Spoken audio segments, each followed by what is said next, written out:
Christophe, जो the Truman show नामक television show का निर्माता है, डॉक्यूमेंट्री शैली के कैमरे को बताता है कि भले ही ट्रूमन के चारों ओर सब कुछ नकली है, लेकिन उसकी जिंदगी और भावनाएं असली हैं।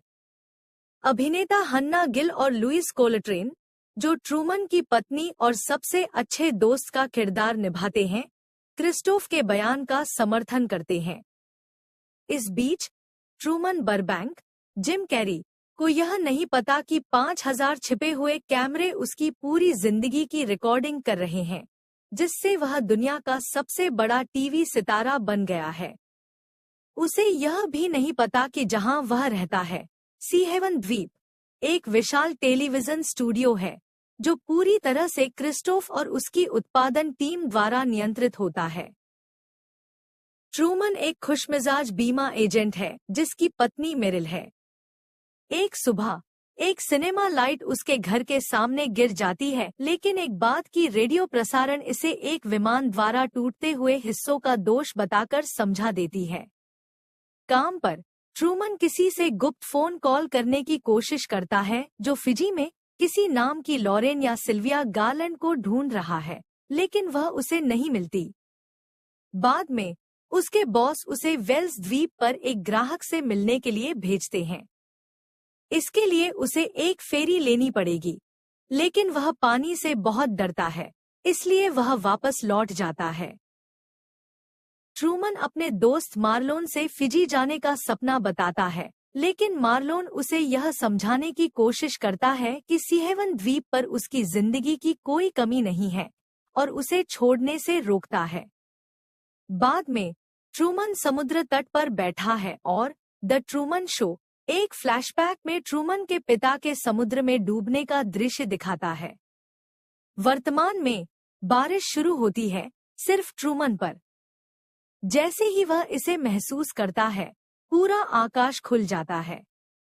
घर पर भीगते हुए ट्रूमन मेरिल को सब कुछ छोड़कर दुनिया भर में घूमने के लिए मनाने की कोशिश करता है, लेकिन वह इस विचार को हास्यास्पद बताती है और उसे बिस्तर में लाने की कोशिश करती है। अगले दिन काम पर जाते समय ट्रूमन एक भिखारी को देखता है, जो बिल्कुल उसके पिता की तरह दिखता है। इससे पहले कि वह आदमी से बात कर सके, अन्य लोग उसे ले जाकर बस में डाल देते हैं। बाद में ट्रूमन अपनी मां एंजेला से मिलने जाता है, जो इस मुठभेड़ को उसके पिता की मृत्यु के कारण देखी गई एक दृष्टि बताती है। अपने बेसमेंट में ट्रूमन एक यादों का बॉक्स देखता है, जिसमें एक लाल स्वेटर भी है। यह स्वेटर एक महिला का है जिसका नाम लॉरेन या सिल्विया था, जिसे ट्रूमन ने हाई स्कूल में पसंद किया था। वह एक एक्स्ट्रा थी, लेकिन उसने ट्रूमन का ध्यान आकर्षित किया। हालांकि मेरिल उसकी इंटेंडेड पत्नी थी, इसलिए द ट्रूमन शो के निर्माताओं ने हर संभव प्रयास किया कि लॉरेन और ट्रूमन को अलग रखा जाए। एक रात ट्रूमन और लॉरेन समुद्र तट पर चुराए गए एक किस्से का आनंद लेते हैं और लॉरेन ट्रूमन को बताती है कि उसका असली नाम सिल्विया है और सच्चाई को उजागर करने की कोशिश करती है। लेकिन इससे पहले कि ट्रूमन समझ सके कि क्या हो रहा है, लॉरेन के पिता समुद्र तट पर आकर उसे ले जाते हैं, कहते हैं कि वह पागल है और वे फिजी जा रहे हैं। ट्रूमन के दर्शक द ट्रूमन बार में इस रोमांटिक कहानी में अभी भी दिलचस्पी लेते हैं, जैसे ट्रूमन खुद भी करते हैं। अगले दिन ट्रूमन अपने रेडियो पर प्रोडक्शन वॉकी-टॉकी सुनता है, जो उसकी सही स्थिति का वर्णन कर रहे हैं। अब वह संदिग्ध हो जाता है, भले ही रेडियो एंकर यह बताता है कि एक पुलिस स्कैनर के साथ हस्तक्षेप हो गया है। ट्रूमन ऑफिस नहीं जाता और इसके बजाय सीहेवन में घूमता है, अंततः सभी अजीब चीजें नोट करता है जिन्हें उसने पहले नहीं देखा था। स्ट्रीट क्रॉस करते समय बसें और कारें उसे रोकती हैं। वह मार्लोन से बात करने की कोशिश करता है, जो उसे समझाता है कि वह पागल हो रहा है। लेकिन ट्रूमन जोर देकर कहता है कि वह थोड़ी देर के लिए बाहर जा रहा है।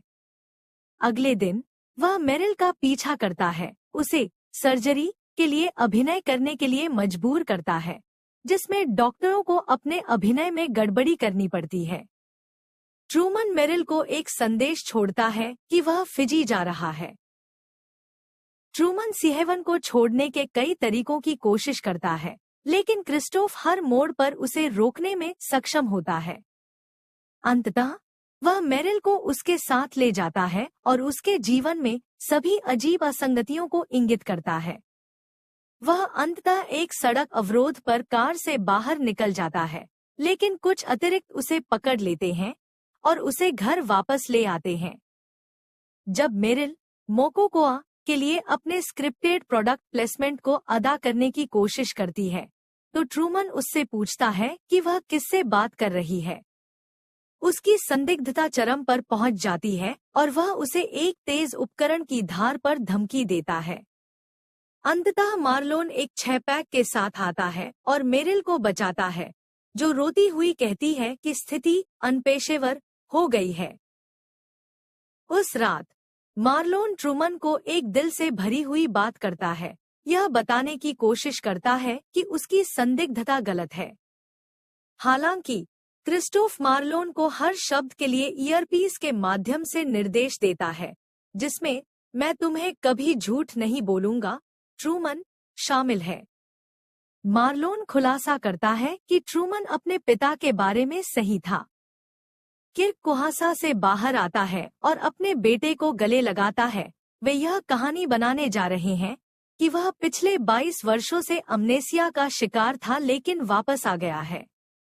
क्रिस्टोफ एक टेलीविजन साक्षात्कार में द ट्रूमन शो के निर्माण के तंत्र का वर्णन करता है, जो पिछले 29 वर्षों से ट्रूमन की जानकारी के बिना चल रहा है। शो पर सब कुछ बिकाऊ है और अभिनेता नियमित रूप से उत्पाद प्लेसमेंट को शामिल करते हैं, जैसा कि हम पहले देख चुके हैं।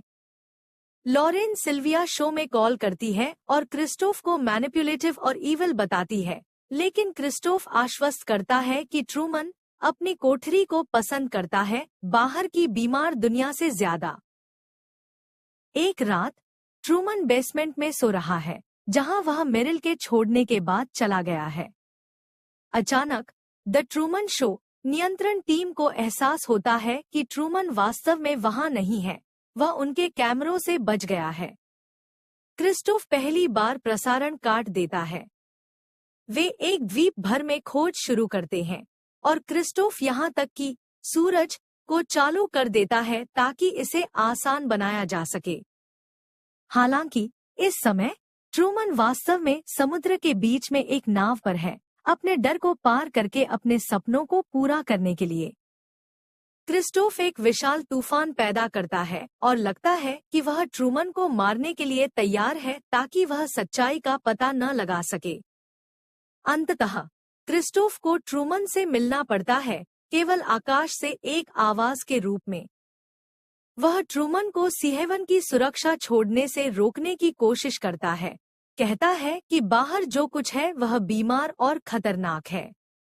लेकिन ट्रूमन बताता है कि उसके सिर में कैमरे नहीं थे और क्रिस्टोफ उसे उतना नहीं जानता जितना वह सोचता है।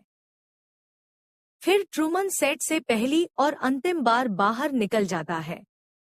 उसके वफादार दर्शक ताली बजाते हैं, जश्न मनाते हैं और चैनल बदलते हैं कुछ और देखने के लिए।